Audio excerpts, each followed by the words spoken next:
اعوذ باللہ من الشیطان الرجیم بسم اللہ الرحمن الرحیم اللہم صلی علی محمد وعلی آل محمد۔ اللہ جل شانہ کا بے حساب کرم احسان اس ذات کا کہ جس نے ایک دفعہ پھر قرآن مجید سمجھنے کے لیے یہاں پہ ہمیں اکٹھا کر دیا۔ آج ہم انشاءاللہ تیسرا پارہ سورہ آل عمران کی آیت نمبر 71 سے اپنا سبق شروع کریں گے۔ سورہ آل عمران آیت نمبر 71۔ اعوذ باللہ من الشیطان الرجیم بسم اللہ الرحمن الرحیم۔ یا اہل الکتاب لم تلبسون الحق بالباطل وتکتمون الحق وانتم تعلمون۔ اہل کتاب کی بات ہو رہی ہے کہ آپ کے پاس پچھلی آیت میں ہم نے پڑھا تھا ساری نشانیاں موجود ہیں تورات میں اور تم اس کے عالم بھی ہو، اس کے باوجود اس گواہی کے باوجود تم اس گواہی کو چھپا رہے ہو اور اس پہ کفر کر رہے ہو، انکار کر رہے ہو اور قرآن کا بھی انکار کر رہے ہو۔ انہی کی بات آگے چل رہی ہے۔ یا اہل الکتاب، اے اہل کتاب، لم تلبسون، تم کیوں ملاتے ہو، تم کیوں چھپاتے ہو، کس کو؟ الحق کا، سچی بات کو، جو تورات میں لکھا ہوا ہے سچ اللہ کی طرف سے نازل کرتا،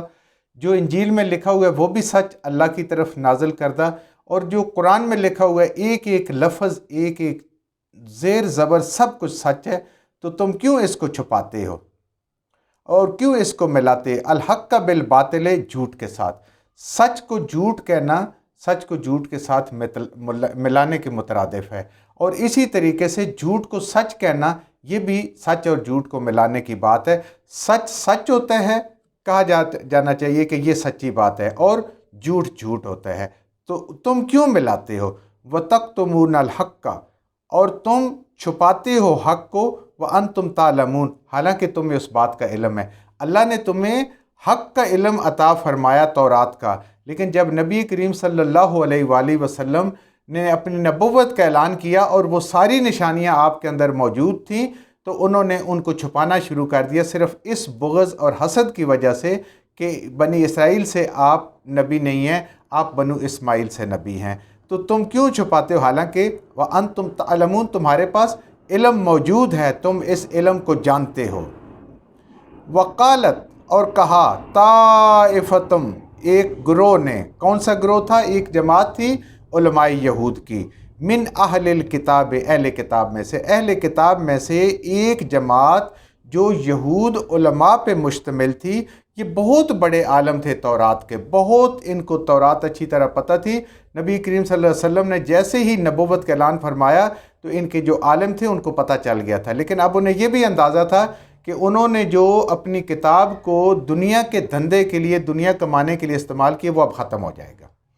اس خوف سے، اس ڈر سے، اس دنیا داری کی کمائی سے بچنے کے لیے وہ انہوں نے لوگوں کو بھی منع کیا اور خود بھی دین قبول نہیں کیا جو سچ تھا۔ تو انہی کی بات ہو رہی ہے کہ کہا ایک جماعت نے جو علماء کی جماعت تھی اہل کتاب میں سے، آمنو، ایمان لے آؤ، بالذی، اس چیز پر، انزلہ جو نازل کی گئی ہے، الذین، ان لوگوں پر، آمنو جو سچے ایمان والے ہیں۔ یہ آیت کا پس منظر کچھ علماء ایسے بیان کرتے ہیں، اس حکمت ایسے بیان کرتے ہیں کہ جو بھی نبی کریم صلی اللہ علیہ وآلہ وسلم کے ہاتھ پہ بیعت کرتا، مسلمان ہو جاتا، اس کے بعد یہود اس کو جتنی بھی تکلیفیں پہنچاتے، جو بھی اس کو لالچ دیتے، وہ ایمان سے پیچھے نہ ہٹتا۔ اور مکہ کی تو پتہ ہی ہے آپ کو، سب ماشاءاللہ جانتے ہیں کہ وہاں پہ شہادت قبول کر لی، انگاروں پہ لیٹنا قبول کر لیا، ماریں قبول کر لیں، لیکن کوئی ایک بندہ بھی ایسا نہیں ہے کہ جس نے اس دنیا کی تکلیف سے یا دنیا کے خوف سے یا دنیا کے لالچ سے اسلام سے پیچھے ہٹاؤ۔ ایسے ہی جا کے مدینہ میں شروع ہوا۔ اب یہ بات لوگوں تک جب جاتی، دور دور قبائل تک جاتی، تو اسلام کی ایک دھاک ایسی بیٹھ گئی ان پر کہ جو بھی نبی کریم صلی اللہ علیہ وسلم سے ملتا ہے، اسلام میں داخل ہو جاتا ہے، تو وہ اپنی جان مال سب کچھ آپ صلی اللہ علیہ وآلہ وسلم پہ نچھاور کر دیتا ہے، اس دین سے پیچھے نہیں ہٹتا۔ وہ جان دینے کے لیے تو تیار ہوتا ہے، لیکن اس دین سے پیچھے ہٹنے کے لیے تیار نہیں ہوتا۔ تو یہ ایک ایسی ہوا تھی جو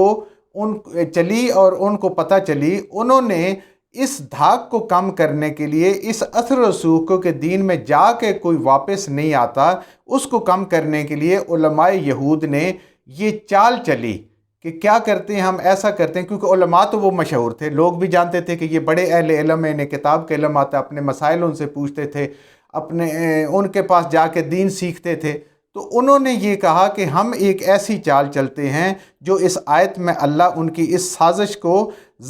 ظاہر کر رہے ہیں، تاکہ لوگوں کو پتہ چلے کہ یہ لوگ کتنے سازشی لوگ ہیں، اس وقت بھی اور آج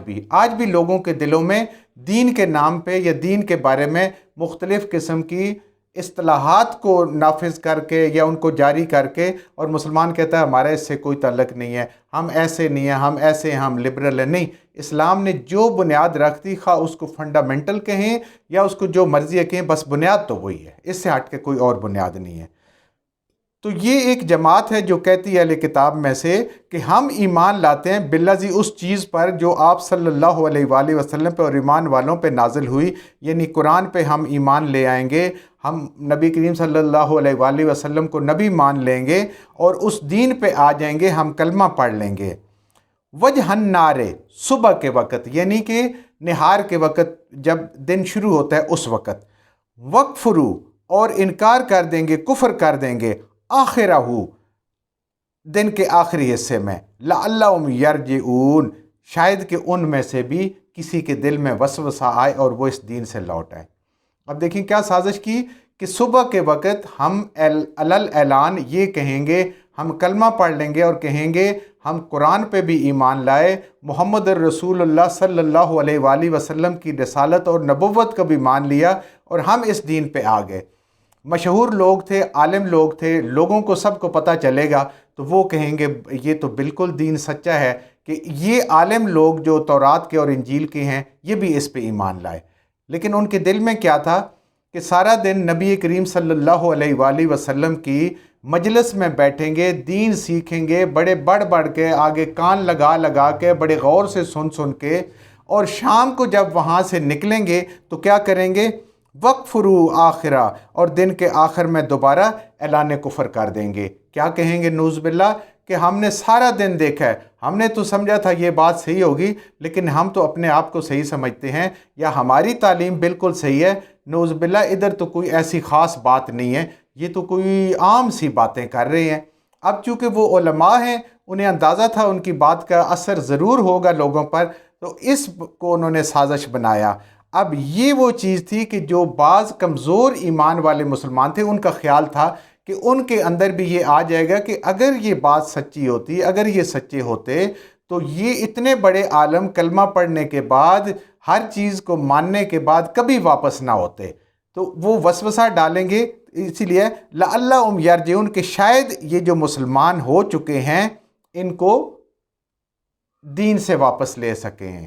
کہ یہ ان کے دلوں میں شک آ جائے کہ نبی کریم صلی اللہ علیہ وسلم کی نبوت خدا نخواستہ غلط ہے یا قرآن مجید آپ نے بنایا، جو بھی وہ باتیں کریں علم والے تو لوگ توجہ دیتے ہیں۔ آج بھی دیکھیں اہل علم جو بات کرتے ہیں لوگ اس پہ زیادہ توجہ دیتے ہیں بنسبت اس کے کوئی عام آدمی بے شک بالکل صحیح بھی بات کر رہا ہو تو وہ کہتے ہیں نہیں، اس کی بات نہیں سن سکتے، اس کے پاس تو کوئی ڈگری نہیں ہے، یہ تو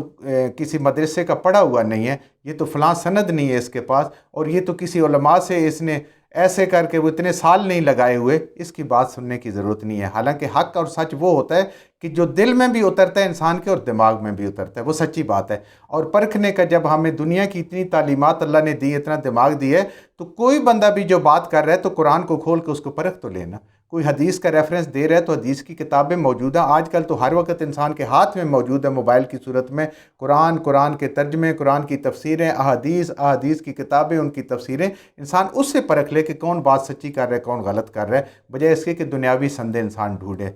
تو یہی ہے۔ تو یہاں پہ دیکھیں اس کو کہتے ہیں شعوری منافقت، شعوری منافقت۔ اب فرض کریں کہ وہ لوگ جب انہوں نے کلمہ پڑھ لیا، آپ صلی اللہ علیہ وسلم پہ ایمان لے آئے، اور دل میں ان کے اندر کفر ہے، کھوٹ ہے کہ ہم نے شام کو مرتد ہو جانا ہے، اگر اس دوران وہ مر جائیں،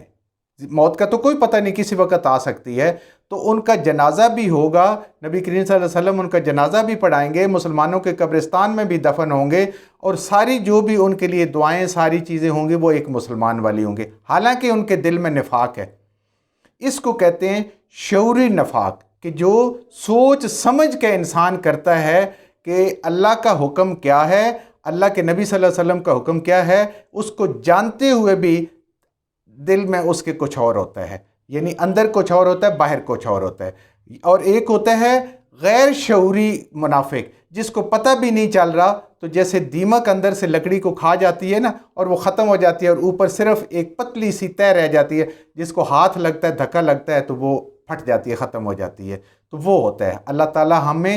دونوں سے بچائے، یہ نفاق جو ہے وہ شعوری ہو یا لا شعوری ہو۔ اور یہیں پہ دیکھیں، اس لیے ایسے لوگوں کے لیے اللہ نے مرتد کو حکم دیا نبی کریم صلی اللہ علیہ وسلم کے ذریعے سے کہ مرتد جو ہے وہ واجب القتل ہے، تاکہ اس طرح کے فتنوں کے دروازے ہمیشہ ہمیشہ کے لیے بند کر دیے جائیں، جو لوگوں کے ایمان کو یا ضعیف العقیدہ یا کم علم مسلمانوں کے عقیدوں کو خراب کرتے ہیں۔ تو یہ ان کی یہ سازش تھی جو اللہ نے بے نقاب کر دی، اور یہ آج بھی ہو رہی ہیں، آج کوئی یہ سازشیں ختم نہیں ہوگی۔